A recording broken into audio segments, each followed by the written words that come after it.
गायत्री में कितनी भी आहुतियाँ पढ़ दें, सुबह शाम 3 बार तो जरूरी इसका पाठ करो, क्योंकि इसमें बुद्धि शुद्ध करने की बात है। जितनी भी आज रचना हो रही है पुस्तकों की, कवियों की, वो रजोगुण, तमोगुण, सत्वगुण से भरी पड़ी है। चाहे ये शायरियाँ सब झूठ में आता है, और इसकी प्रशंसा कौन करता है?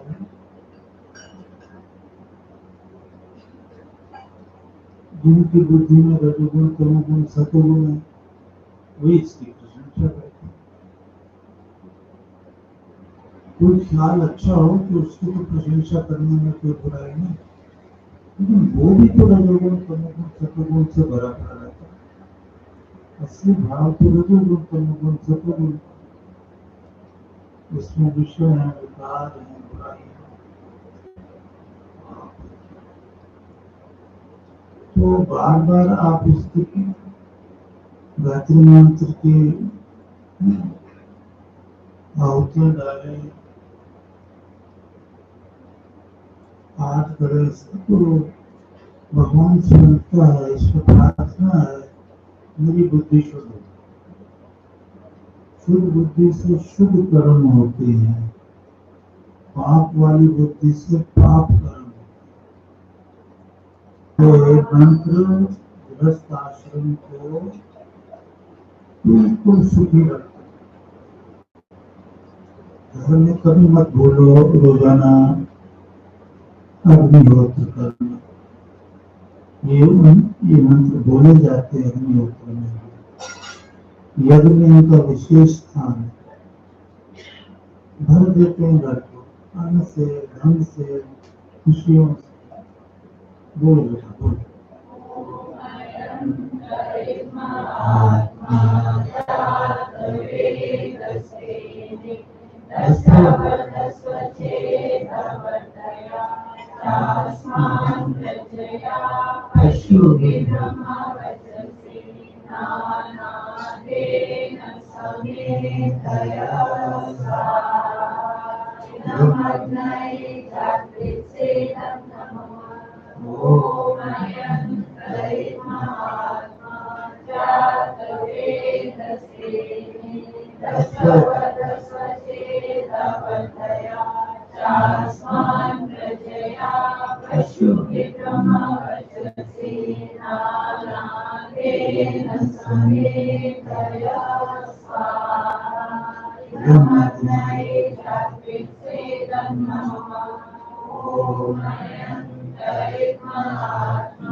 अभी आज के वक्त में ये भी इंक्लूड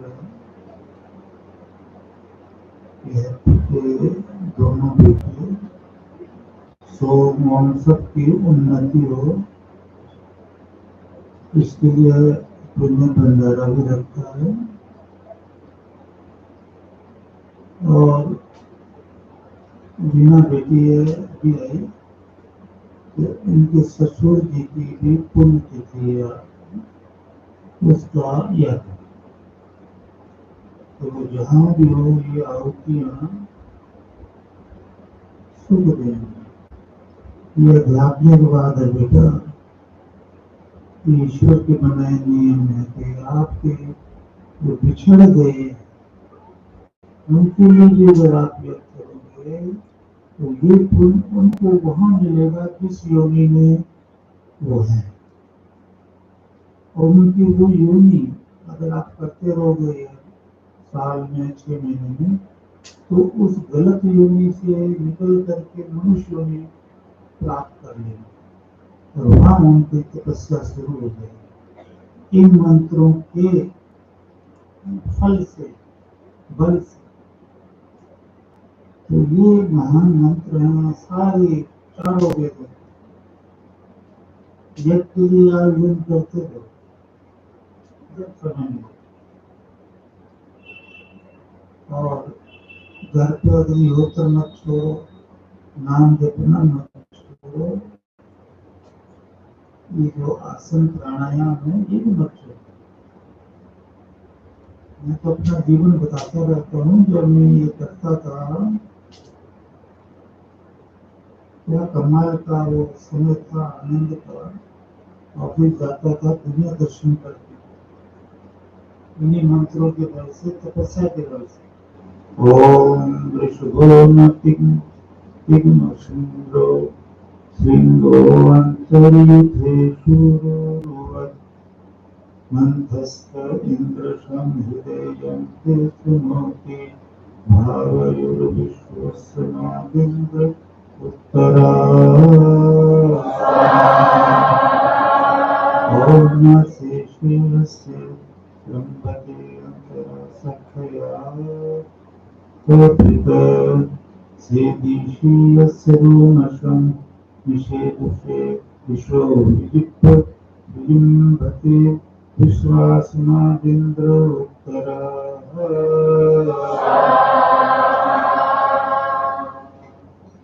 ओम शेषस्य रोमशं निषेधुषो विजिम्भते सेदिशीयस्य रंभते अंतरा सखया त्वपित विश्वासनादिन्द्र उत्तरा।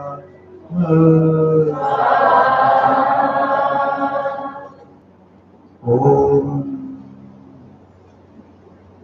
असिं सोनामनवं चरुमादे धत्सयान आथितं विश्वस्ना। ओम यमिन्द्रभिषा कपिः परस्वन्तं हतं विदत असिं सोनामनवं चरुमादे धत्सयान आथितं विश्वस्नादिन्द्र उत्तरा। ओम यमिनीविचोतसर्वविचिन्नवन्दा समादयं पिबामि पापितं सुखवनोऽधिधीरं चातसं विश्वस्नादिन्द्र उत्तरा। धन्वो च यत्कृन्तक्षरं च कपिस्वित्ता विरोचना नेदीयसो यशो कपेस्तमेहि गृहान् उपविश्वासनादिन्द्र उत्तरा।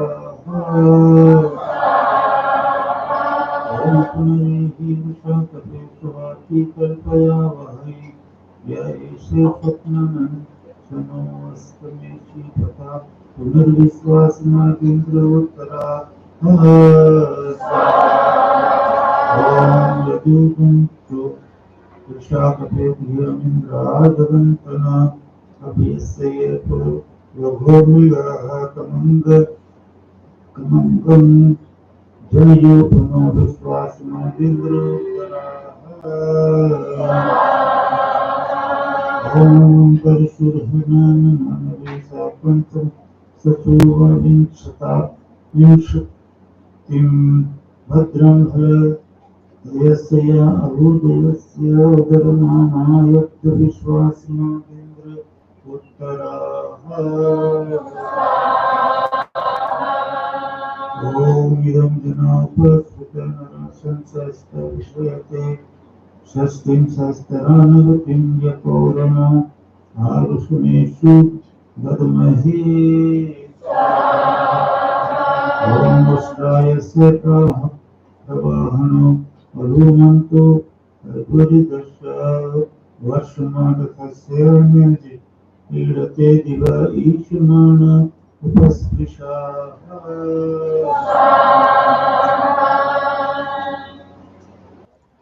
ओम ईशाय मामहेशतं निष्ठान दश स्त्रयः त्रीणि शतानि यर्वतां सहस्रदश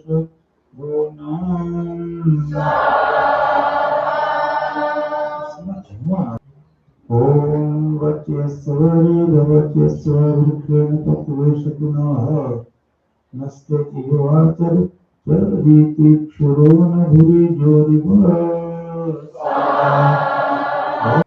ओम प्यारे भासुन निशा वीरते अमोत पुत्र का ईशान अनुतगा युवासते ओम प्यारे दीन भरस्व गोविदम सुविदम देवत्रे महां वाचम श्री मीह शुरवा पूर्ण वेहि अस्तारम ओम जो विश्वजनीनस्य देवो अनर्थयामपि वैश्वानरस्य सुस्तुतिना सुनोता परीक्षिताः ओम परिच्छिन्नः श्रीमन् अकरोत्तम आसनमाचरण कुलायन कृण्वन् कौरव्ययाः प्रतिवदति जायया ओम कटकच्चराणि दधीनं पुरी सुतं जायाः पतिं पृच्छति राष्ट्रे राज्यः परीक्षितम् वत्सवाः प्रतिहितेवाः पक्वाः पतो विलम् जनाः स भद्रमे गति राष्ट्रे राज्यः परीक्षिताः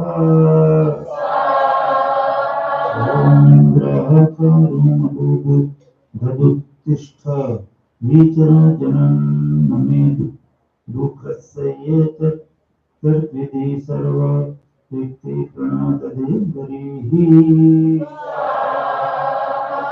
ओम युगावः प्रजयात्तव याश्वा इह पुरुषाः इहो शस्त्रदक्षिणो अपि पुरुषानि श्रीगति ओम एवा इंद्र गवो विष्णु आसन गोकरो वीरशत मासान आमित्र गुरुजना इंद्रमास्तेन ईशत ओम पुनो नारम श्रीसुक्तेन वचसा वयं भद्रेण वचसा वयं वना दधिद्वनं पिरुन ऋष्येण कदाचन ओम यः सुदेव विदग्धयाः श्रुत्वा यजवात पुरुषः सूर्यं चामूर्षा दशस्तदेवाः प्रावकल्पयन् ओम यो जाम्या अभिधयस्य तदयत्सकाय तदुष्यति ज्येष्ठो यदपचेतास्तदा भूः अधरावती ओम यद्भद्रस्य पुरुषस्य पुत्रो भवतेदादृशी तद्विप्रो प्रविदु तद् गन्धर्वः त्वमयं वचः ओम यश्च पणिर्गुदिष्टयो यश्च देवानदाशुभिः धीराणां शश्वतामः तदपा गीति श्रुतम् ओम यच देवा अधियन्तातु यच परागतिः सूर्यो दिवनिवदत्वाय भगवानवि रक्षते ओम यो नाप्ता शो अनभ्यक्तो अमनिगो अहिरण्यवः अब्रह्मा ब्रह्मणः पुत्रः तोता कल्पेषु संहिता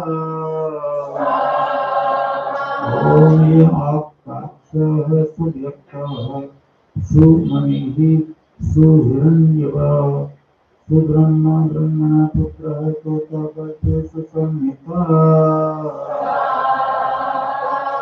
ओम प्रपन्ना प्रवेशन्ताय वहमपि विषयाः अयभया कन्या कल्याणी तोता कल्पेषु संहिता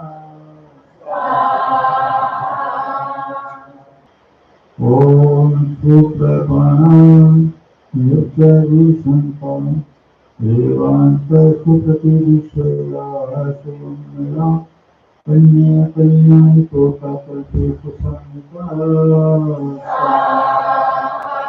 ओम परिवित्ता च महिषी स्वस्तया च दुर्भिङ्गमाः अनाशिरश्च यानि तोताकल्पेषु संहिता ओम वावाका च महिषी स्वस्तया च दुर्भिङ्गमाः स्वस्तुः अस्य यानि तोताकल्पेषु संहिता गोविंद्राजोदासराज्ये जन्मानुसन्धि गाता विमुखः सर्वस्मासीत् रक्षाय कल्पते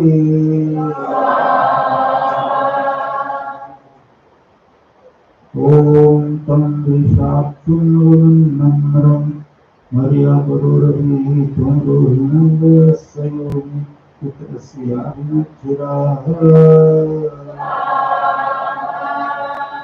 ॐ यः पर्वतानि वेदता भुजो अपो यर्वाहता इन्द्रियो विक्रमः तस्मादिन्द्रमस्तु ते पुष्टं धावन्तं हर्यो रूपेहि सर्वसम्भुवं स्वस्तयश्वत्रे नेत्रायेन्द्रमावह सुस्रभ्यम्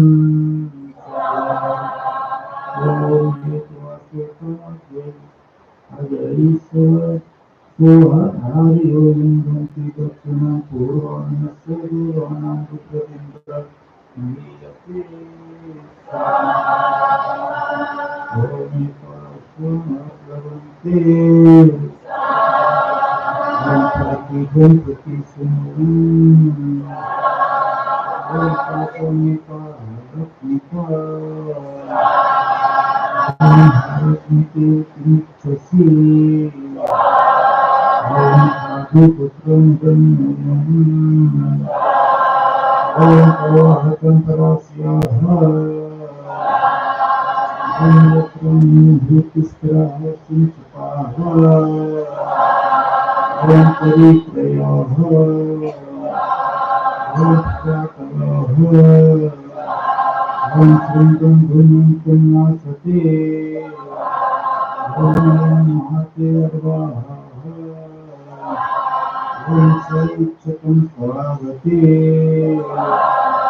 सुधागते गोमित्या गोमतीति पुष्टे निक्षसी कल्पबद्धवयोप्रीति भगवत्यायिति आजगायति विष्णुस्वसेवारोकोश पत्यति ॐ श्री पति सा ओमयोपरि जिह्विका ॐ कोय बहुलिमा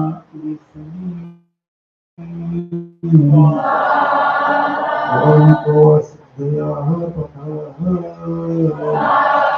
ॐ को अग्न्याः पयाः ॐ कः कामयर्याः पयाः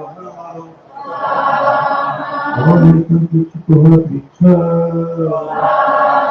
ॐ को हाकं पतवतं पृच्छ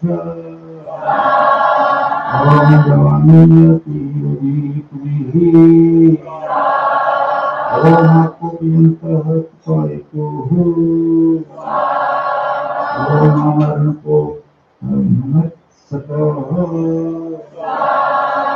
ॐ देवत प्रति सूर्य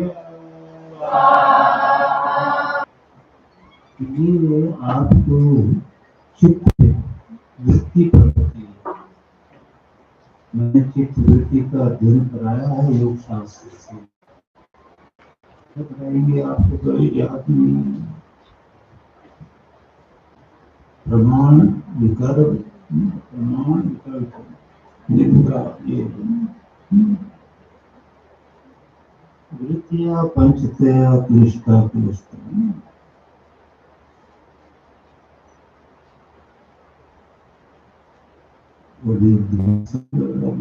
प्रमाण विफल विकल्प निद्रा स्तुति स्मृति स्मृति स्मृति है ना। तो जैसे स्मृति है ना, अभी आपको है हर चीज की याद है,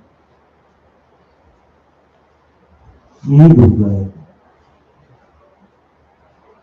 जैसे मैं किसी पार्टी के विषय में नहीं बोल रहा, मैं दोनों के विषय में बोल रहा हूँ। कोई भी पार्टी, जब एक पार्टी दूसरे पार्टी पे इल्जाम लगाती है, उस समय तुम्हें आपने नशा किया,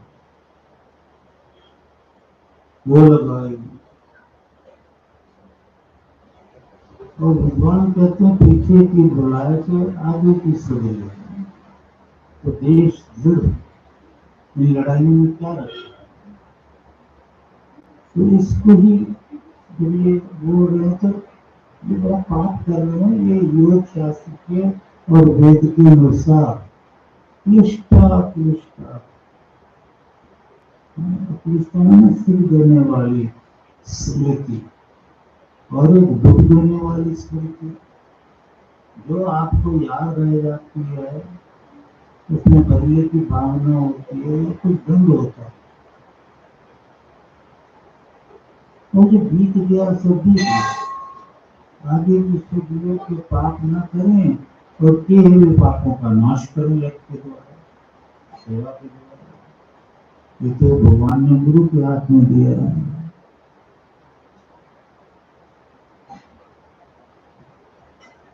तो क्लिष्ट वृत्ति क्या है?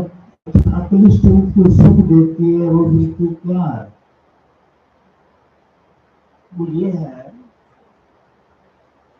कि जब आप सो जाते हो ना, तो निद्रा में सब कुछ भूल जाते हो, ये भी निद्रा वृत्ति। और जब आप अभी सोए हुए नहीं हो और आपको पीछे बीती हुई कुछ याद नहीं आता, आप यज्ञ में लगे हुए, अच्छे कर्मों में लगे हुए, बच्चों को पढ़ाने में लगे हुए हो, आपको पिछली वृत्ति याद नहीं आई, तो आपको क्रोध भी नहीं आ रहा, आपकी लड़ाइयां भी नहीं हो रही। ये सुख देने वाली वृत्ति। ऋषियों के वचनों को भी गौर से सुनता नहीं और अपनाता नहीं। अब ये छोटे छोटे मंत्र हैं, इनमें बड़ा, तो आप एक एक रोजों का मैं बताता हूँ। लेकिन वैराग्य से पहले की स्थिति में मैंने कविताएं लिखी, तो उसमें एक ही बड़ी अच्छी लगती है मुझे, और यही भाव वीणा बेटी के हैं कि जब कोई अपना नहीं तो याद किसी की आए क्यों। जब हम घर से निकलते हैं, किसी ने बॉम्बे जाना होता काम के लिए, किसी ने कलकत्ता, किसी ने दिल्ली, किसी ने की, तो हम परिवार के बारे में सोचते हैं, पीछे क्या होगा, पीछे क्या होगा। तो जब कोई अपना नहीं तो याद किसी की आए क्यों। चेत स्वरूप यही है माया। ये जो याद आ रही है ना, यही तो माया है, यही तो आकर्षण है, यही तो प्रकृति के प्रति आकर्षण है, यही तो जो दिल है, ये प्रकृति के पदार्थों में जिसमें परिवार के शरीर भी आते हैं, प्रकृति से बने हुए, उनका मोह है। तो जब कोई अपना नहीं तो याद किसी की आए क्यों। चेत स्वरूपा यही है माया। ज्ञान अग्नि जला कर। ज्ञान क्या कहता है, तपस्या का क्या असर हुआ। ज्ञान अग्नि जलाकर कर इसको भस्म, उस माया को भस्म कर दे। ये याद नहीं आनी चाहिए। जिस काम में लगे हो उस काम में रहो, फिर आप अपने परिवार में प्यार से रहो। पर ये समय ऐसा है कि वैराग्य न होने के कारण याद आती है, आएगी, आप रोक नहीं सकते उसको। जब आपकी सेवा, श्रद्धा और तपस्या बढ़ जाएगी, एक दिन ऐसा आएगा, प्रेम तो आपका परिवार से बढ़ जाएगा, लेकिन याद आने खत्म हो जाएगी। यही चित्त की वृत्ति है। याद न आना चित्त की वृत्ति जो है वो सुख देती है, याद आना दुख देती। आगे भी और बढ़ो, आप लोग भी बढ़ो, बच्चे भी कुछ लिखें, पढ़े, अध्ययन करें, जिसका चित्त की वृत्ति पर असर पड़े अध्ययन का। क्योंकि ये तप स्वाध्याय ईश्वर प्रणिधान क्रिया योग है, क्रिया योग है, योग विद्या है। तप करना, वेद सुनना तप है, श्रोतम तप, आहुति डालना तप है, सब तप ही तप है। जो मैंने ईश्वर की कृपा से, गुरु की कृपा से आपको ये विद्या दान की और करता जा रहा हूँ कि वेद ही सत्य है। तो गुरु के मुख से निकलते हैं और कहीं से नहीं, समाधिस्थ हो। तो वेद सत्य, इसको कैसे सिद्ध करोगे कि वेद सत्य है, तो ये भी ध्यान जोड़ना चाहिए कि सत्य उसे कहते हैं जिसका अभाव नहीं, परमेश्वर का अभाव नहीं होता, वो प्रलय में भी रहता है। परमेश्वर का अभाव नहीं होता तो परमेश्वर के अंदर वेद है, वेद का भी अभाव नहीं होता।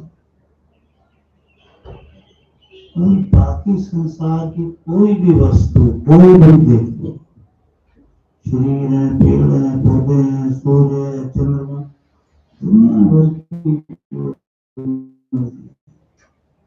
प्रकृति रचित है, और प्रलय में इनका अभाव हो जाता है। इसलिए सत्यम ब्रह्म जगत मिथ्या। मिथ्या का मतलब यहाँ मैंने बताया, रूप बदल लेता है, प्रलय में नहीं रहता।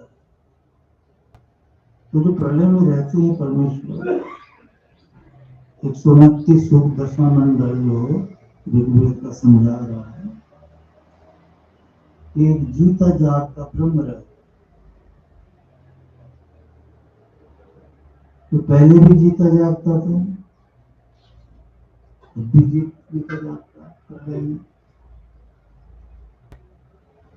तो मतलब ये साथ दो अक्षर और भी महान हो जाएंगे। सत्य इसलिए है वेद कि ईश्वर सत्य इसलिए है कि इनका अभाव नहीं होता।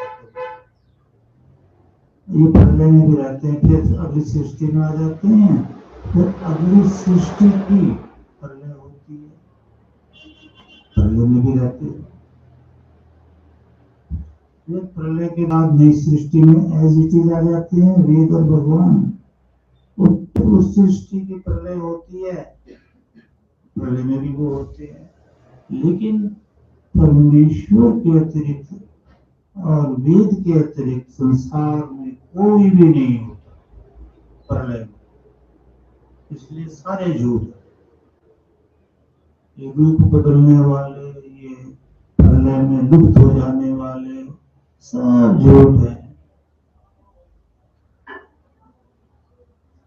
इसलिए परमेश्वर सत्य है क्योंकि हमेशा रहता है, और उसमें हमेशा वेद रहते हैं, इसलिए वेद सत्य।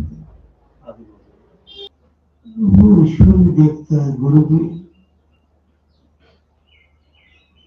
उसके अनुसार वो विद्या उसके अंदर जाती है और उसके भी चित्त की वृत्तियों को कंट्रोल करने में सहायक होती है। ये थोड़ा सा देखो, आपने ये आहुति डाली है कि इंद्रियां हमारी जब शुद्ध होती है ना, ये 5 ज्ञानेंद्रिय, 5 कर्मेंद्रिय, मन और बुद्धि 12 है जो भगवान ने आपकी सेवा में दी। आप जीवात्मा हो, शरीर नहीं हो। ये इंद्रियां शरीर की सेवा में नहीं दी, आपकी सेवा में दी। इन इंद्रियों के द्वारा आपको ज्ञान होता है। इस प्रोसेस को याद रखना चाहिए। तो जब इंद्रियां शुद्ध होती है ज्ञान से, ज्ञान है वेद, वेद सुन सुन के आहुतियां डाल डाल के जब इंद्रियां शुद्ध होती है ना, एता अश्वाहा, ये जो चित्त वृत्तियां हैं ना, जो कि कई विषयों में लीन है, आंख ने जो देखा उसमें लीन है, गंध देखा या अच्छा देखा, तो वर्णन करती है, हो हम तो यूएसए गए थे, वहां ये था, वो वहां था, वो ये था। तो मैं अपना तो अनुभव बताता हूँ कि मैं भी यूएसए कई बार गया, पर मुझे वहां का कोई अनुभव नहीं हुआ, क्योंकि वो तो संसार का अनुभव है। तो संसार का अनुभव कभी कभी मैं सुना देता हूँ, कभी वहां मैं गया था, पर मैं कोई बीच में नहीं गया, बीच ले जाने लगे, कोई कहीं ले जाने लगा, मैं तो नहीं बेटा मैं नहीं जाऊंगा, मैं घूमने नहीं आया हूँ, कहीं भी गया हूँ, मैं घूमने नहीं गया, क्योंकि वो चित्त वृत्ति योगाभ्यास से अंदर खूब चली गई है, कंट्रोल हो गई। ये जुबान की इंद्री कोई ललायत करता है, ये बना हुआ, ये जलेबियां हैं, ये वो आए, ये वो आए, अभी नहीं छोड़ना है कुछ। तो जब भी राग होता है तो ये इंद्री वो भी छोड़ देती है, उसका स्वाद वाद चला जाता है, खाती भी ना। मेरे को आज पता चला लड्डू में जलेबी नहीं खाए, चखे भी नहीं। इस बार मैंने ऑफिसों पे पता चला तो मैं तो एक लड्डू मंगाओ, मैं भी देखता हूँ, इतना सा लिया बस, बाकी सबने ले ली प्रसाद में। तो सचमुच में इंद्रियां बंद हो जाती, ये बाहर की चीजें लेना बंद हो जाती, मन की इंद्रिय ये भी बाहर की चीजें लेना बंद हो जाता है। तो तब ये प्रतिसुत्वम, तब ये परमात्मा की तरफ चलती हैं।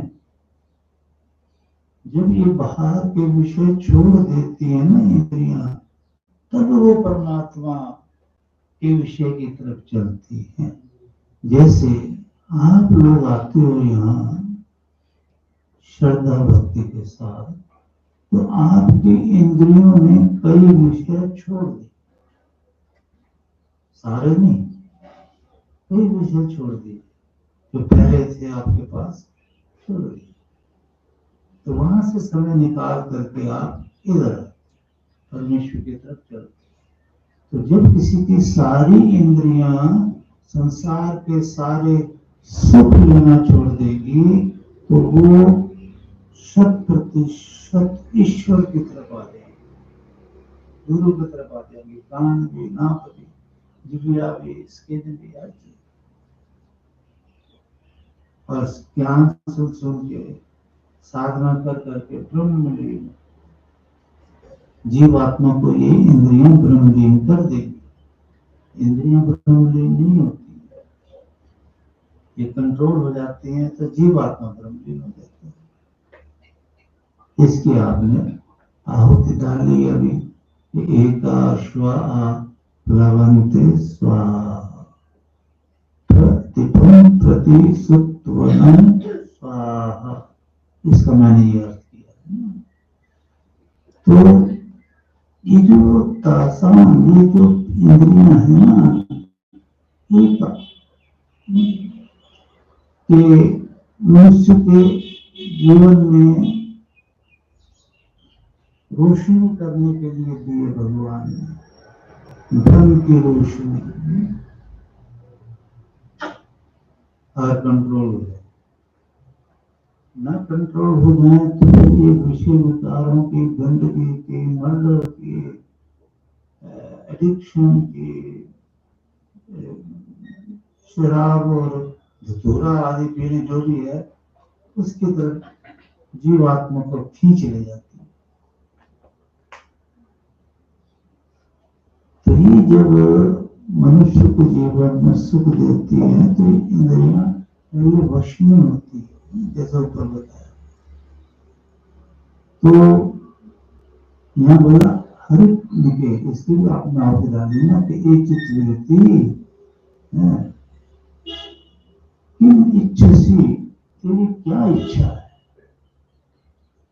चित्त की वृत्तियां है ना 5, अभी सुनाई थी, प्रमाण पर विकल्प निद्रा स्मृति है। तो ज्ञान दे रहा परमेश्वर की जीवात्मा पूछे इस चित्तवृत्ति को कि तुम किम इच्छसी, तू क्या चाहती है। तो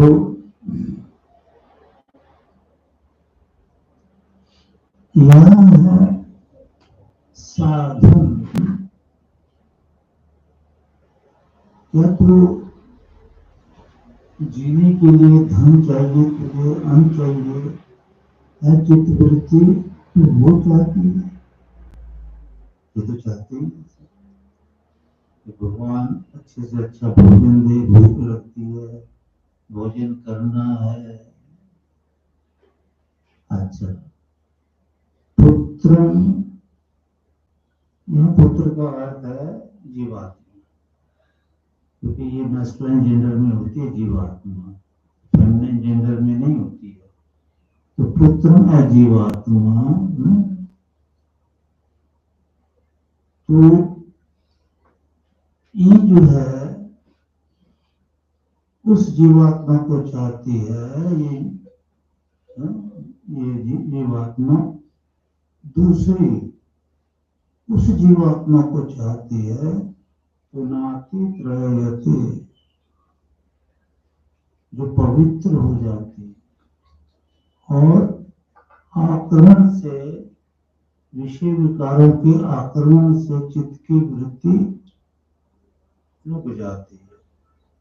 काम, क्रोध, मद, लोभ, अहंकार, निंदा, द्वेष, चुगली, राग, द्वेष सामने आता है, चित्त की वृत्ति का कोई मतलब नहीं, आता तो आता है, मेरा कोई मतलब नहीं। तो एक जीवात्मा उस जीवात्मा को प्यार करती है सच्चा, कि जो दूसरी भी जीवात्मा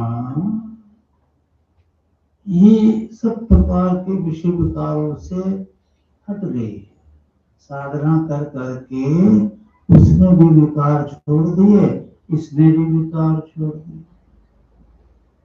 ये एक दूसरे का पवित्र प्रेम होता है, और ये ज्यादातर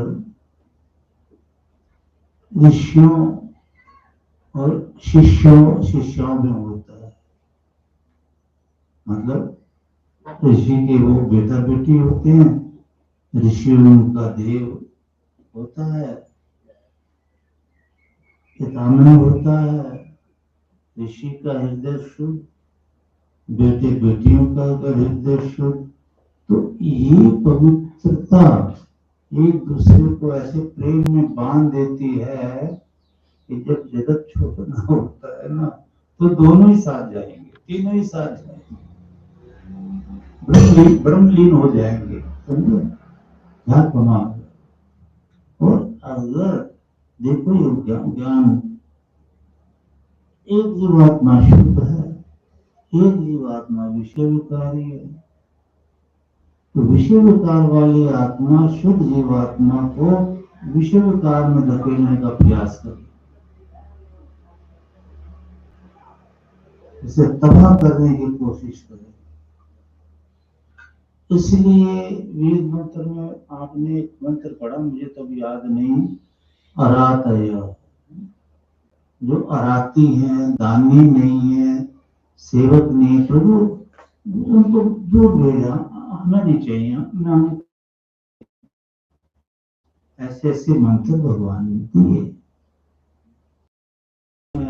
शुद्ध मन वाले, कोई उसमें विकार न हो, आत्मिक प्यार हो एक दूसरे से, गुरु से भी, आपस में भाई बहनों से भी आत्मिक प्यार। कितना ये आहुतियां आपने डाली हैं, इसलिए मैं इसका थोड़ा सा ओम चिपंक्ति का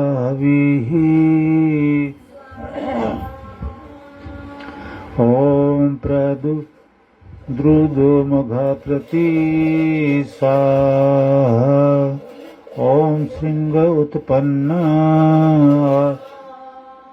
ओम त्वाभिसखा नो विदन् ओम वशायाः पुत्रमायन्ति ओम इरावेदुमयं दत्त ओम अथो यन्निति ओम अथो यन्निति ओम अथो श्वास्थिरो भवन ओम यम यकांश्लोकका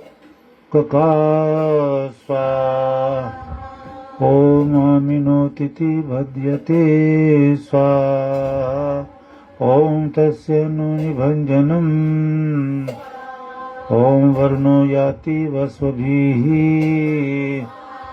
ओम शतं वा भारती शवाः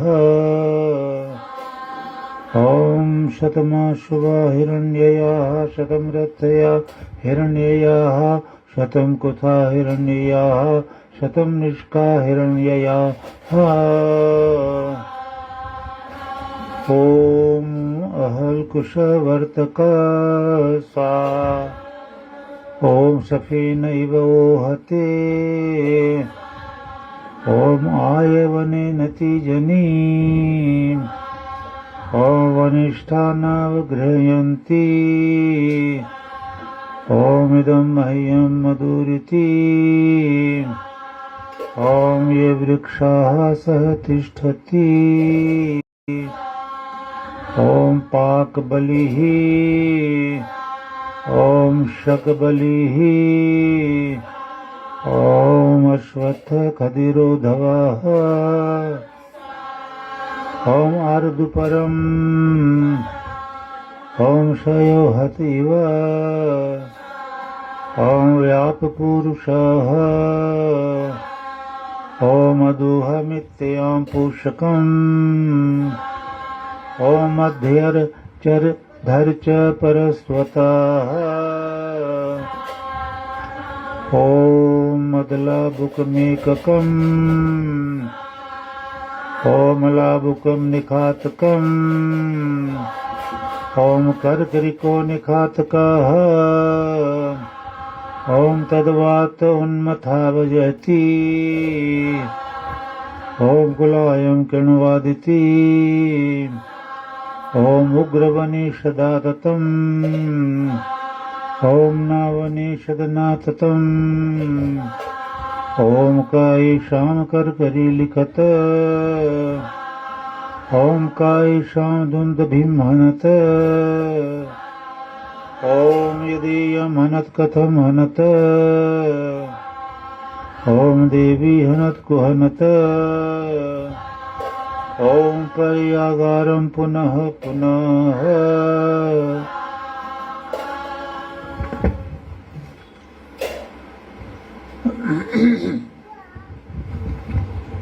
ओम तृणयुष्ट्रस्य नामानि ॐ हिरण्येति अब्रवीत् ॐ द्वौ वाये शिशवः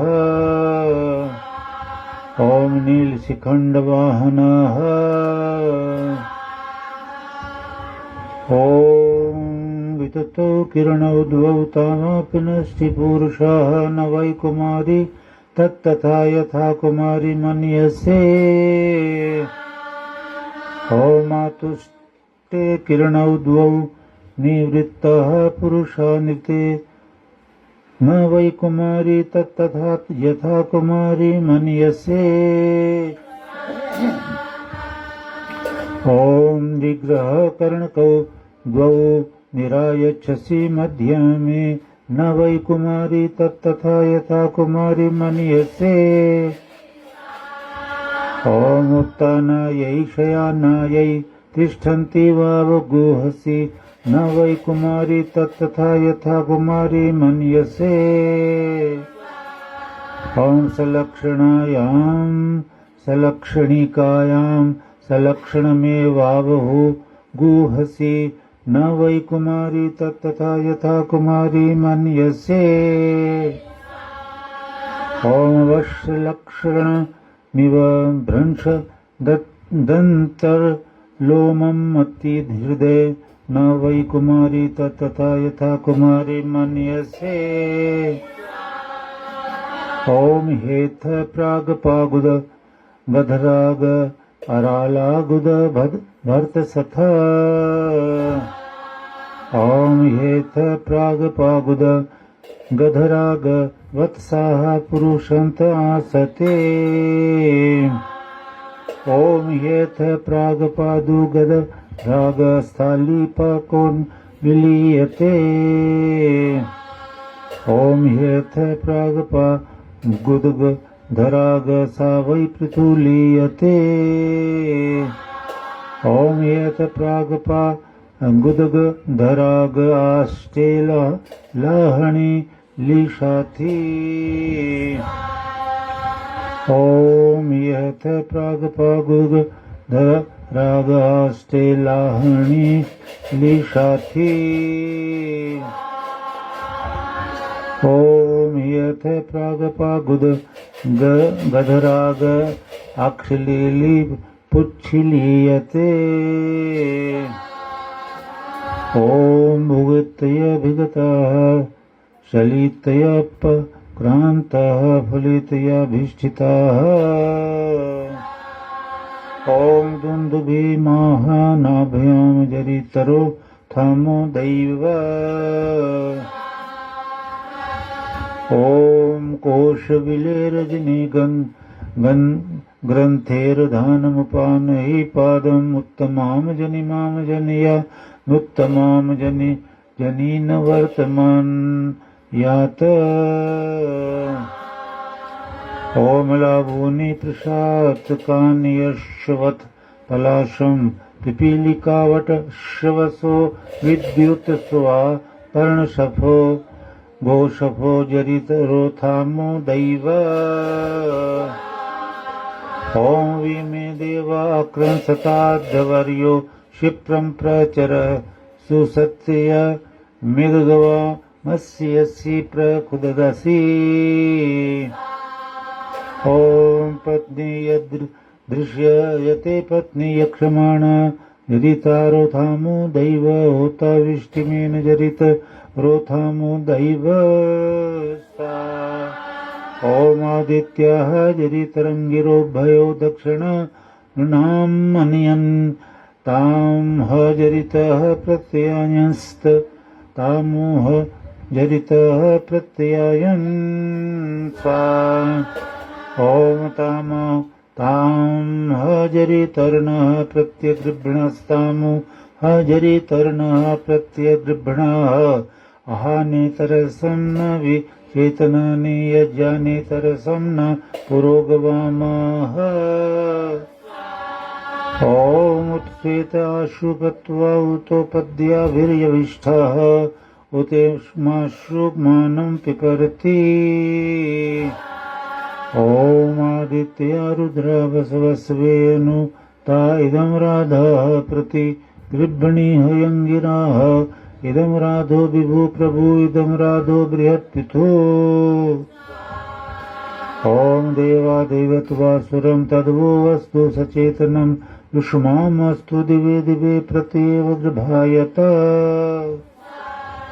ॐ त्वमिन्द्र शर्मरीण हव्यं परावतिभ्यः विप्राय स्तुवते वसुवनीं दुरश्रवसे वः ॐ त्वमिन्द्र कपोतायच्च छिन्नपक्षाय वञ्चते श्यामाकं पक्वं पीलु च वरस्माकृणोर्बहुः ॐ अरङ्गरो भावदीति त्रिधा बद्धो वरत्रया रामः प्रशंसत्य निरापमं मपसेदति। अभी हमारा जो अथर्ववेद है ये ईश्वर गुरु के पास है ना, समाप्त प्राय है। जहाँ हम रोज 25-25 पेज की आहुतियाँ डालते थे, आज सिर्फ 3-4 पेज की डाली है, क्योंकि 2-3 पेज रह गए, ज़्यादा नहीं रह गए, 2-4-5-6 पेज रह गए हैं। तो कुछ कल पढ़ जाएंगी 6 पेज में से, कुछ परसों। तो अभी जैसे ये जो आपने आहुतियाँ डाली हैं, साथ साथ हम थोड़ा थोड़ा कभी कभी करते हैं ना व्याख्या, तो अब थोड़ी व्याख्या पे ध्यान देंगे कि हमारे चित्त की वृत्ति पर ये व्याख्या प्रभाव डाले और कभी भी हमें ये मंत्र हमारी रक्षा करते रहें। देखो, इसमें उपदेश दिया भगवान ने कि देव शब्द, देवी शब्द का अर्थ होता है देने वाला। तो ये हमें ईश्वर सब कुछ देता है, पर वो भी डायरेक्ट नहीं देता है। जो भी संसार में हम अन्न ले रहे हैं, धन ले रहे हैं, संतानें ले रहे हैं, घर मकान ले रहे हैं, ये हम प्रकृति के द्वारा ले रहे हैं। ये प्रकृति हमें सब कुछ देती है।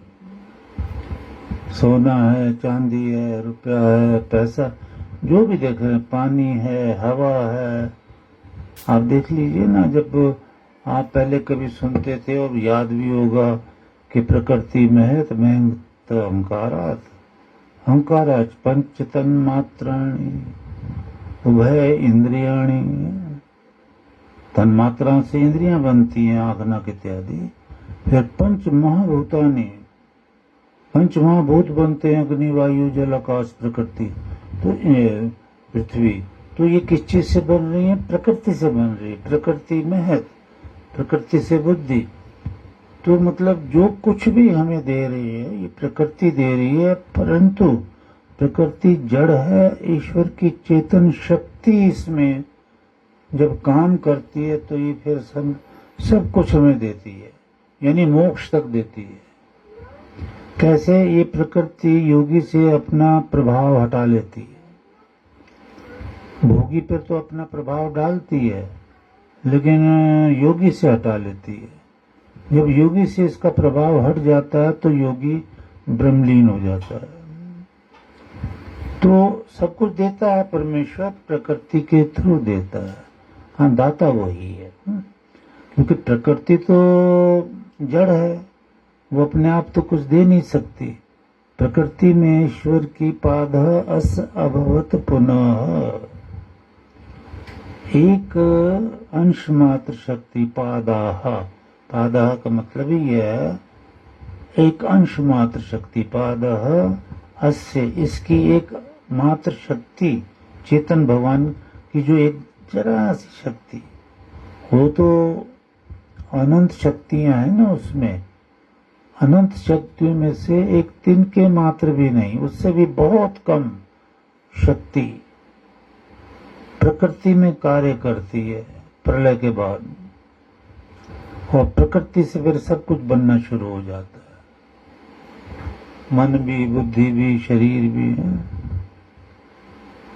तो ये प्रकृति जो है ये चमकदार है, ये अपने पदार्थ बनाती है ना, जैसे ये सारा विश्व बना, सोना चांदी बना, बर्तन है, घड़े हैं, फ्रिज है, न जाने क्या क्या बना है।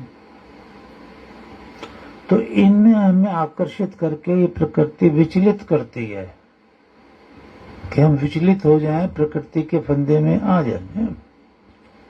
तो ये हमारी ऐसी क्रियाएं करती अपने अंदर हमारे लिए, तो हम इसकी ओर आकर्षित हो जाते हैं अगर हमें गुरु का ज्ञान वेद ना मिले, तो और हमारी जो अच्छी अच्छी क्रियाएं हैं, जैसे साधना है, ईश्वर नाम सिमरन है, तो हनत का मतलब ये हनन करती है, नाश करती है। तभी आप सब ये जानते हैं, कहते हैं कि ध्यान में तो बैठते हैं लेकिन ध्यान लगता नहीं। तो ये प्रकृति की करामात है। प्रकृति मन और बुद्धि को अपनी ओर खींच करके ना पिछली कई बातों पे ध्यान में ले जाएगी, कभी कहीं ले जाएगी, कभी कहीं ले जाएगी। अब वो चित्त वृत्ति को हमने रोकना है, जो सुबह में बता रहा था। अदरवाइज ये प्रकृति हमारा नाश करती है और कुहनत बुरी तरह से को मैंने बुरी तरह से हनत नाश कर देती है हमारी वृत्तियों का। ये प्रकृति है, ये हमें ऐसे नशे में डालती है जैसे काम, क्रोध, मद, लोभ, अहंकार, निंदा, द्वेष आदि का नशा है। तो उसमें हम बेहोश हो जाते हैं। बेहोश हो जाने का मतलब, बेहोश का मतलब अच्छाई को भूल जाते हैं और बुराई के अंदर लीन हो जाते हैं। बुराई का आनंद आने लगता है, जबकि बुराई का तो आनंद नहीं आना चाहिए, बुराई तो बुरी लगनी चाहिए। पर ये प्रकृति का कमाल है, ये राग द्वेष कराती है, मन बुद्धि को नष्ट करती है और सपने तरह तरह के दिखाती है, विषय विकार की क्रीड़ाओं में खिलाती है, प्रकृति है। और ये दिव्य क्रीड़ायाम, इससे जब प्रकृति के चक्कर में हम भूल पड़ जाते हैं ना, तो हम फिर अपने जो वास्तविक जीवन है कि भगवान की तरफ लगाएं, वो भूल जाते हैं। जैसे मैं वो याद आ रही मुझे घटना, वो शायर कौन सा गालिब कि गालिब को लखनऊ में महाराजा वजीफा देते थे महीने का, तो रुपया के भी इसके घर गृहस्थी चले। वो तो प्रकृति का काम, बुद्धि अच्छी होनी चाहिए ना। तो वो आज भी ऐसे ही हो रहा है कई जगह। तो वो तो दिए थे पैसे कि भाई देते थे अपना राशन पानी, ये वो 2 टाइम की रोटी खाएं, इतना वजीफा वो देते थे। शायर था अच्छा। लेकिन एक दिन देखा उसकी पत्नी ने, जब वो पेंशन लेने गए, वजीफा लेने गए, तो गधे पे और शराब की बोतलें लेके आ रहे थे। तो प्रकृति ने उसको कर्तव्य कर्म से तो हटा दिया और बुरे कर्म में लगा दिया कि शराब ले चल। बातें बनानी तो उन्हें बहुत आती थी, पर ज्ञान थोड़ी था। पत्नी ने पूछा, ये क्या किया, पेंशन कहाँ है? तो कहता पेंशन के तो मैं सारी शराब ले आया और खुदा ने भोजन देने का तो ठेका लिया है, कहीं ना कहीं से भोजन मिल ही जाएगा, पर शराब कोई नहीं देगा, ये बहाना बना दिया।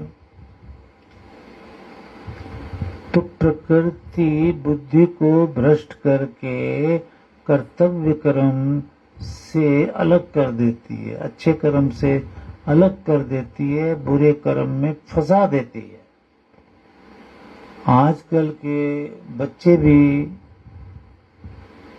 संभल के रहे और हमारे बेटा बेटी तो बहुत ही संभल के रहे इस प्रकृति से, कि कॉलेजों में स्कूलों में बड़े बड़े गंदे गंदे कर्म हो रहे हैं।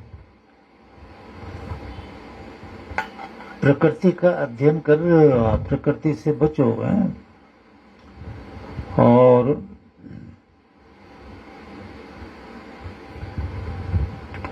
इससे क्या होता है, जब प्रकृति हमारे कर्तव्य कर्म बुला देती है, पाप कर्म में लगा देती है, तो पुनः पुनः परिआवारम, पुनः पुनः बार बार हम इस शरीर के आवारम शरीर में आते हैं, बार बार जन्म लेते हैं, बार बार मरते हैं, बार बार जन्म लेते हैं, बुरी मौत और बुरी योनियां, ये प्रकृति ये काम कराती है हमसे। ये जीव आत्मा को बुरे शरीर देती है, बुरे कर्म कराती है, पाप बंधन में बांधती है, और फिर परेशानियां, जुल्म, ना जाने क्या क्या सहती, जीव सहता है। और हम इस प्रकृति से बच नहीं पाते जब तक हमारे पास गुरु का ज्ञान न हो, है ना। गुरु ज्ञान ही, तो ये प्रकृति जो है,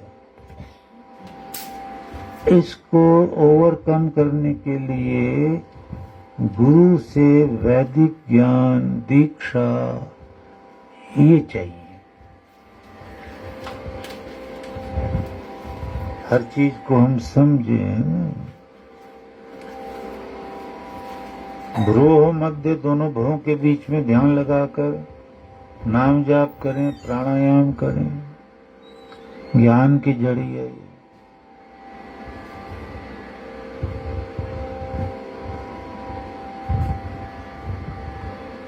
तो जैसे ये ऊपर का भाग है ज्ञान, तो इसको समझे। मैंने एक बार एक कथा सुनाई थी छोटी सी, और सच, मतलब झूठ भी नहीं है, सच है कि भाई जो ये खुशबू का संदल, क्या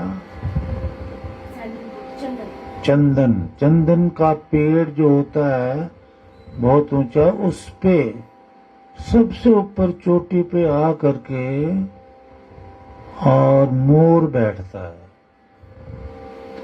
और चंदन के और जो तना होता है उस पे सांप चिपके हुए होते हैं, क्योंकि उनमें जहर होता है ना, गर्मी। चंदन का पेड़ होता है ठंडा, तो उनको ठंड सी लगती है, आराम मिलता है सांपों को। सांप का मुंह ऊपर होता है, और जब वो देखते हैं कि भाई ऊपर, सबसे ऊपर तो आके बैठ गया है अपना मोर, मोर सांप का दुश्मन है, देखते ही वो मार देता है, सांप को खा जाता है। तो उस दुश्मन को देखकर सांप जो है धीरे धीरे धीरे उतरते, और कोई किधर चला जाता है, कोई किधर, वृक्ष सांप से खाली हो जाता है। इसी तरह जब कोई ध्यान में बैठता है, ऊपर ध्यान लगाता है और गुरु जी की दी हुई जड़ी जो ईश्वर का नाम है उसका ध्यान करता है, प्राणायाम करता है, तो जो हमारे अंदर बैठे हुए सांप हैं, मेन है काम, क्रोध, मद, लोभ, अहंकार, वो एकदम डर जाते हैं कि ये तो जड़ी आ गई है, ये हमें मार देगी, और वो शरीर को खाली कर देते हैं। जो साधक है, साधना करता है, तो उसके शरीर से सारे विषय विकार, बुरी वृत्तियां धीरे धीरे धीरे धीरे निकल जाती हैं। अब वो क्योंकि देवयान योनि में है, थोड़ा समय लेता है, इस जन्म में, अगले जन्म में सब सारे सांप, सारे विषय विकार, सारा प्रकृति का प्रभाव खत्म हो जाता है।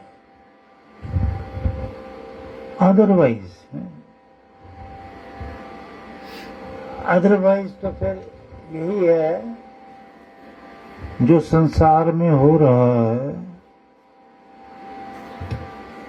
कि जन्म मृत्यु जरा व्याधि, इनसे इंसान बच नहीं पा रहा। बार बार जन्म, बार बार मृत्यु,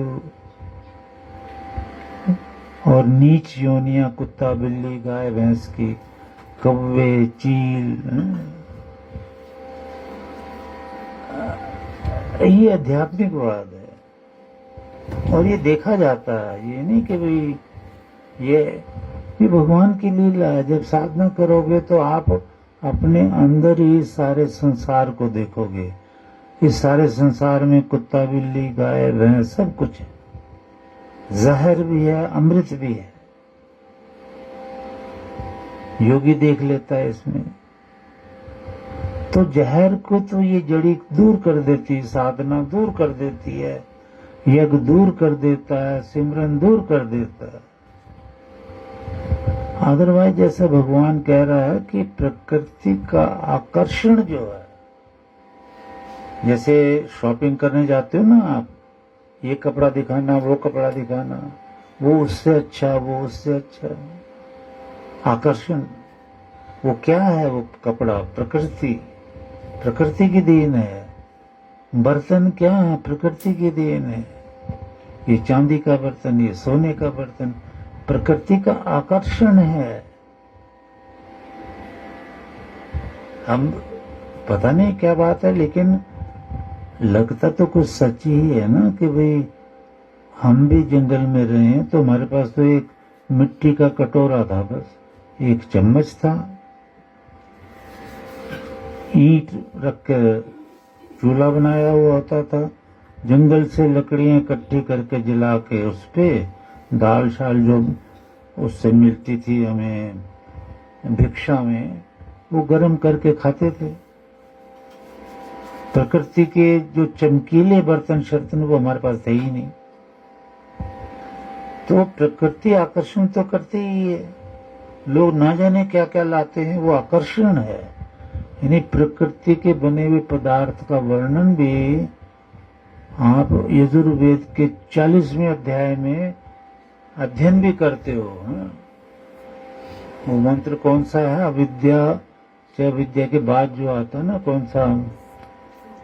संभूति चाहे असंभूति, है ना? संभूति यानी प्रकृति से बने हुए चमकीले पदार्थ, उसी में ये मिठाइयाँ, सिठाइयाँ, मतलब सब कुछ आ जाता है। तो इनका जो नाश होता है काफी तपस्या के बाद होता है। अभी खाने में इनका कोई हर्ज नहीं, मैं साफ कहता हूँ। अभी आपकी त्याग की वृत्ति नहीं है। बच्चों को भी अच्छा खिलाओ, अच्छा पहनाओ, ये अगले जन्म, उससे अगले जन्म, उससे अगले जन्म की बातें हैं।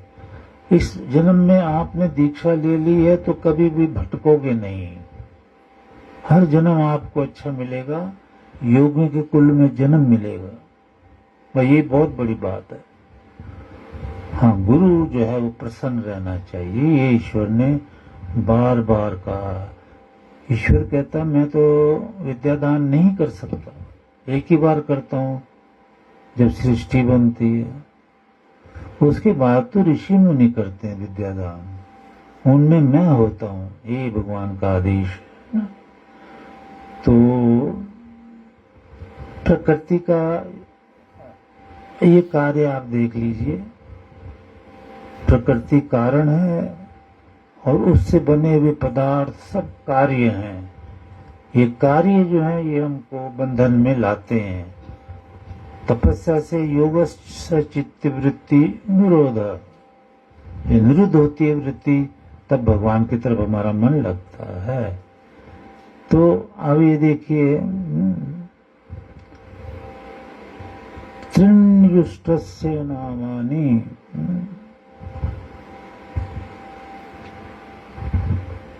जो प्रकृति के चक्कर में नहीं फंसते, प्रकृति की वासनाओं में जो नहीं फंसते, तो उस रस्य या उन वासनाओं को उषदाहे, दग्ध दाहे, जला दो, जलाने वाले हैं।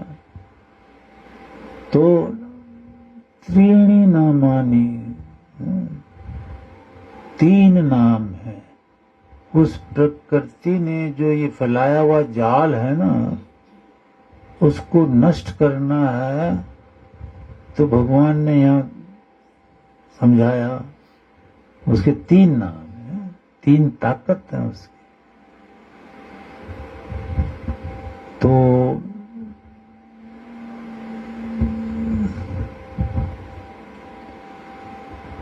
वो क्या है, एक प्रकृति में जो बल है, ताकत है ना, जीव पर हावी होने के लिए, पहला है काम, विषय विकार।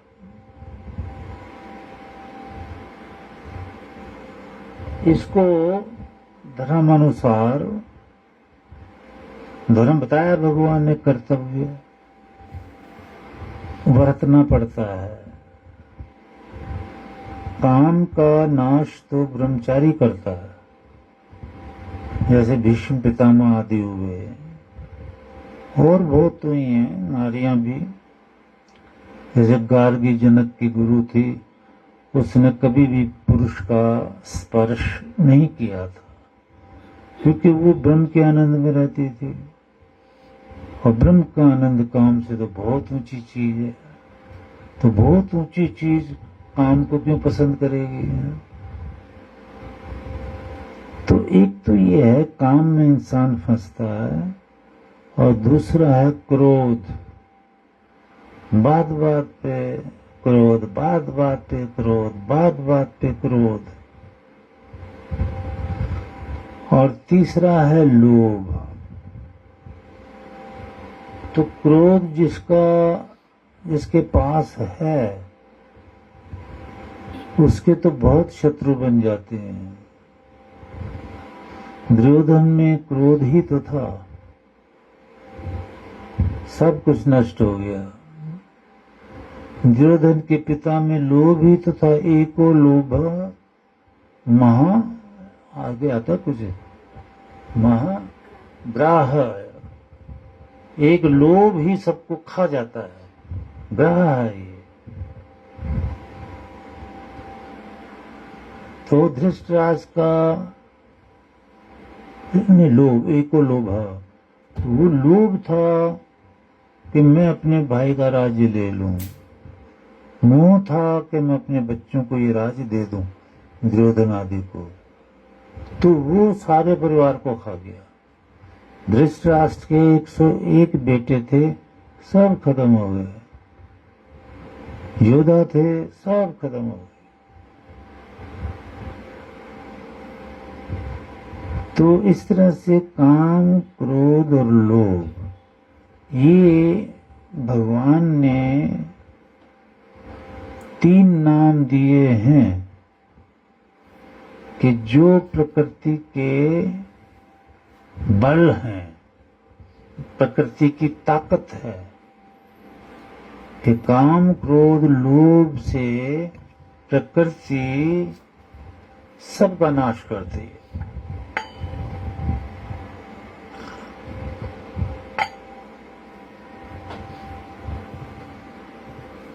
तो ये धर्म अनुसार जब कोई बरतता है, जैसे बच्चे हैं, ये ब्रह्मचारी बने, ब्रह्मचारिणी बने,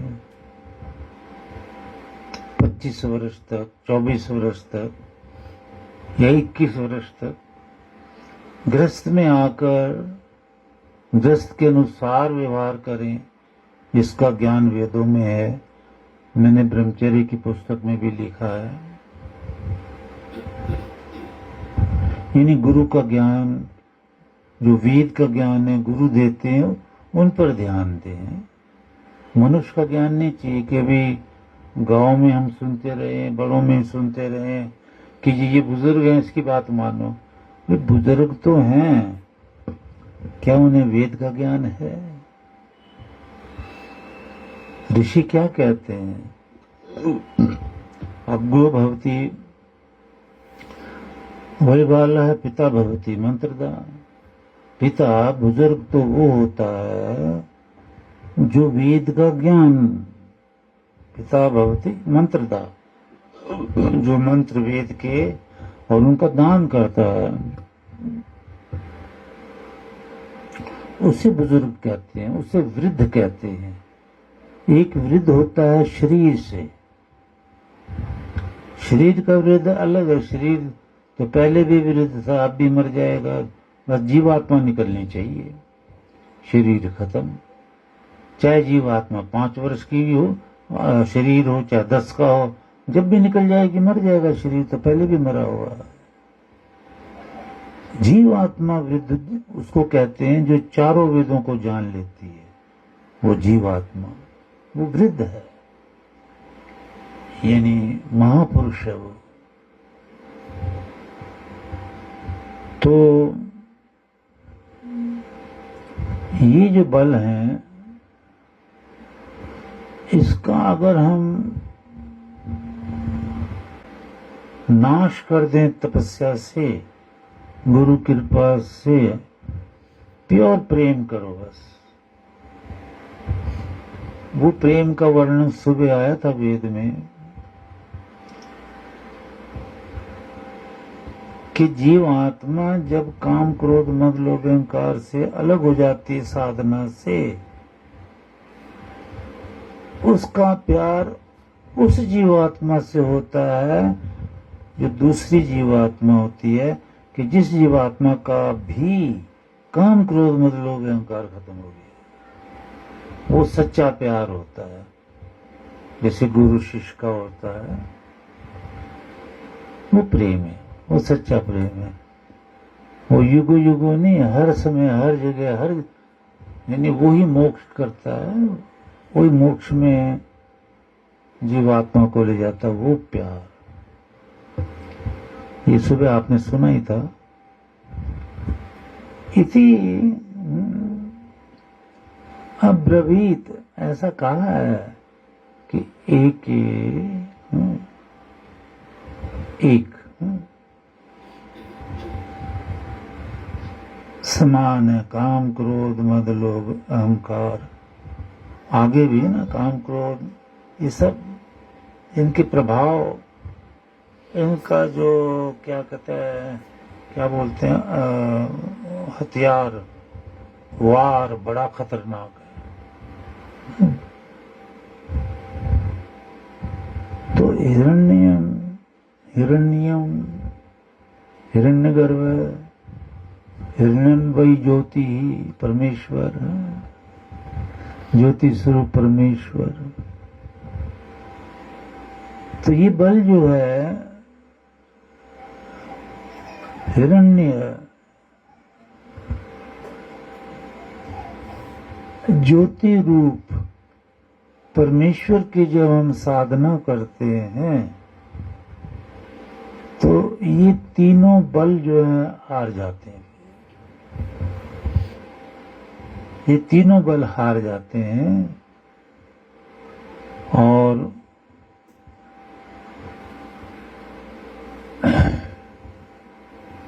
इनका जो बल है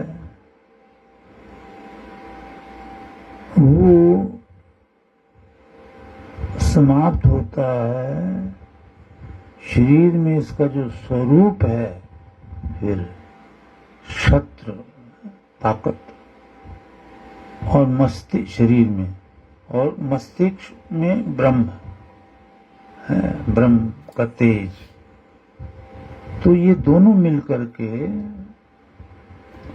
यानी शारीरिक बल ब्रह्मचर्य आदि से साधना आदि से जो बल है ना ब्रह्म का, वो जब हमारे पास इकट्ठा हो जाता है तो ये दोनों बल मिलकर के ना प्रकृति के बल को खत्म कर देते हैं।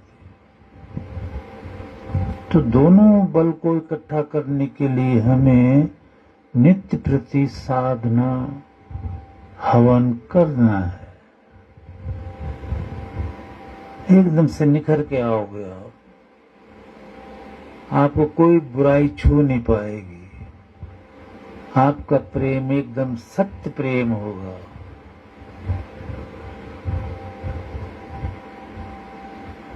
आत्मिक, जैसे सुबह बताया था, आत्मा से आत्मा का प्रेम। तो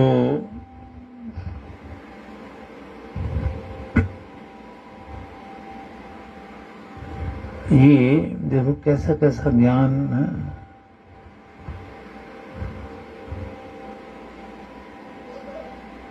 देखो नील सखंड वाहन, नील सखंड वाहन। तो जब इंसान ऐसे वासनाओं को जीत लेता है तो संसार के रंग में नहीं रंगा होता, वो ब्रह्म के रंग में रंगा होता है।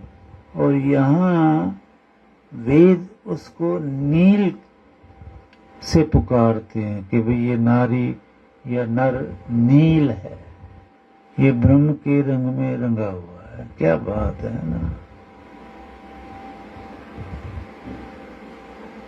क्रोध को जीत करके ना शिखंड, शिखंड कहलाता है। क्या क्या कह, देखो है ना भगवान की लीला है। हाँ, कोई राजपूत कह रहा है अपने आप को, कोई ब्राह्मण कह रहा है अपने आप को, कोई क्षत्रिय कह रहा है अपने।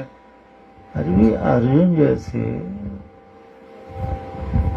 दुर्योधन ने, वो अर्जुन का बड़ा भाई क्या था, सारे पांचों ही, हाँ सब ने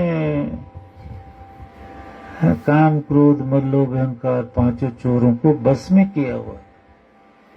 ये हुए राजपूत, ये हुए क्षत्रिय। और जब ये बस में नहीं है, चाहे तुम कोई युद्ध भी जीत लो फिर भी तुम क्षत्रिय कहलाने के लायक नहीं है।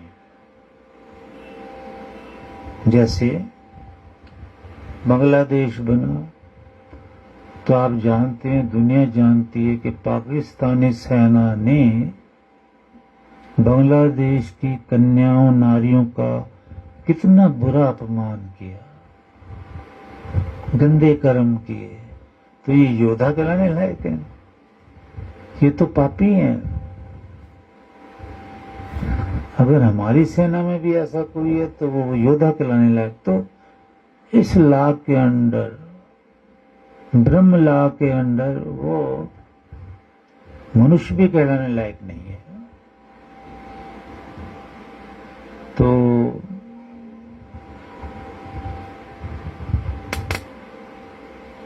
जहां भगवान ने वेद में प्रकृति का ज्ञान दिया है, तो प्रकृति को काबू करने के लिए ब्रह्म ज्ञान भी दिया है। आपके पास ब्रह्म ज्ञान आता रहता है ना, तो अभी थोड़ा बस इस पे आचरण अगर हो जाए, उदाहरण मैं देता ही रहता हूँ। जैसे श्री राम थे, कैसे गुरु भक्त थे वो।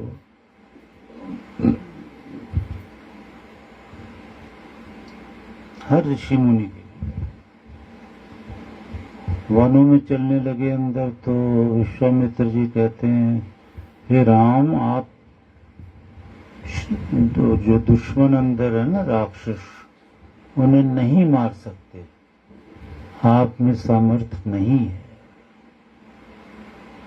मैं तुम्हें बला, अति बला विद्या देता हूं, तब मार पाओगे।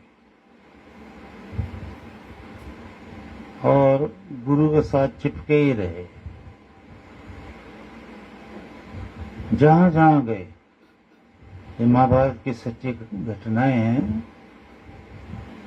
इतनी उस वक्त तो मैंने सुनाई थी, अब नहीं इतनी सुना पाऊंगा लंबी लंबी।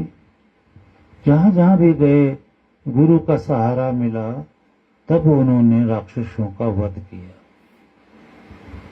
मन ही मन प्रणाम गुरु कीना, अति लाघव उठाए धनु लीना, है ना। जब गुरु जी ने कहा कि धनुष तोड़ दो, सीता से विवाह करो, तो मन ही मन गुरु को प्रणाम किया, तोड़ दिया धनुष। तो मैंने वाल्मीकि रामायण में यह अनुभव किया कि गुरु भक्ति इतनी दृढ़ थी उनकी, फतेह पाते ही चले गए, जीतते ही चले गए, कहीं कोई नुकसान नहीं होगा। एक समय आया था, खतरा था उस वक्त जान जाने का भी, जब रावण ने निकल के 2-4 और एक कईयों को एक एक मुक्का मारा, मुक्के से ही लुटा दिया। उसमें भगवान राम भी थे और उनके भ्राता भी बेहोश पड़े। वो खतरे का टाइम था, बहुत खतरा था जान जाने का। गुरु को ही याद किया, गुरु की कृपा हुई और एकदम से औषधि आई, और जितने भी योद्धा पड़े थे बेहोश, मरने तक में जा रहे थे, सब पे छिड़काव हुआ, मुंह में डाली गई औषधि, सभी ठीक हो गए। उसमें श्री राम भी और लक्ष्मण भी।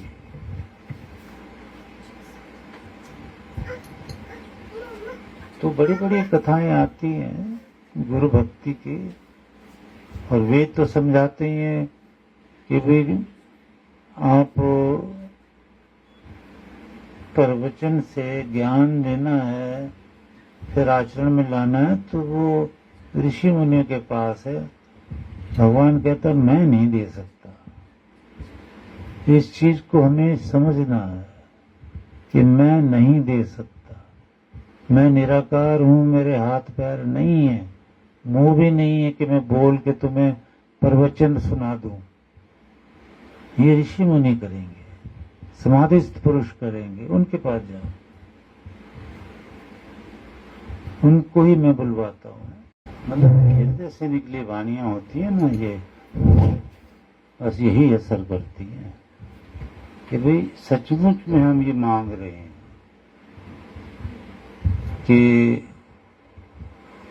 गुरु का सहारा अगर टूट जाता है तो ईश्वर नाराज होता है सबसे पहले।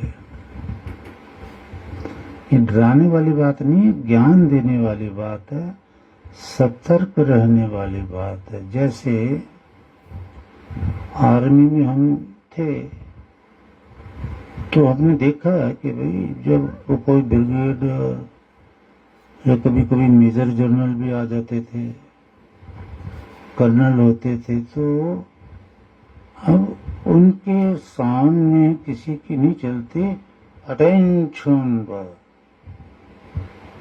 डरते थे सब।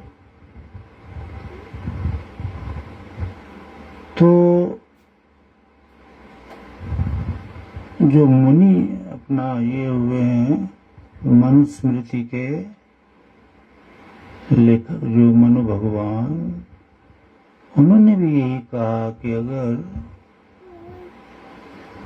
गुरु को देखकर किसी का शरीर न कांपे, अचानक गुरु का दर्शन हो जाए, शरीर न कांपे, घबराहट न पैदा हो, तो गुरु भक्ति में कमी है। तो उस घबराहट को, उस दिल कांपने को समाप्त करने के लिए ही वेद ने दंडोत वंदना कही है कि दंडवत, डंडे की तरह गिर जाओ, जमीन पे लेट जाओ और गुरु को प्रणाम करो, ताकि वो डर है वो निकल जाए।